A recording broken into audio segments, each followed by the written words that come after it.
Një deklaratë e vjetër e këngëtarit të njohur Luiz Eili e bërë gjatë qëndrimit të tij në shtëpinë e Big Brother VIP Albania është rikthyer sërish në vëmendjen e rrjeteve sociale. Fansat kanë risjell në kujtesë një moment plot humor, ku Luizi foli për atë që, sipas tij, lëndon më shumë një femër se sa tregtia. Si gjithmonë me stilin e tij të veçantë dhe mënyrën plot energji për të trajtuar edhe temat më delikate, Luizi arriti të bëjë publikun të qesh dhe të reflektojë njëkohësisht. Gjatë një bisede të lirshme në shtëpi, Luizi u shpreh: "Dy gjëra e therin femrën më shumë se tradhtia. Kjo një, se edhe tradhtinë e falin. Edhe atë moment që se durojnë, është kur janë në një dyqan këpucësh. Ka zgjedhur këpucët që i pëlqen dhe shkon e i thot shitëses, a ke numër më të vogël? Dhe i thot jo."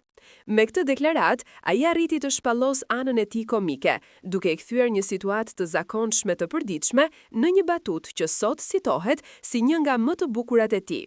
Në pamje të parë, fjalia mund të duket thjesht si një shaka, por ajo në fakt tregon mënyrën e veçantë të Luizit për të parë jetën.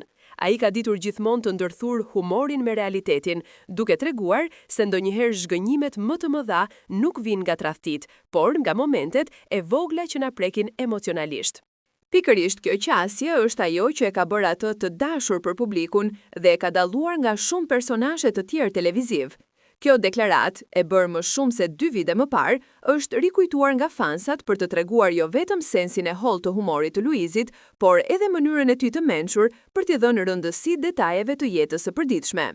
Shumë djegës kanë komentuar se vetëm Luizi mund ta thotë një gjë të tillë me kaq sharm dhe t'i bëjë të gjithë të qeshin.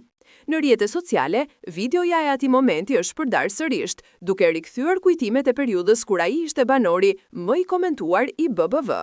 Sot, pas daljes nga shtëpia dhe ndërtimit të një karriere të qëndrueshme, kjo batutë e vogël mbetet një dëshmi e karizmës që e karakterizon Luizin.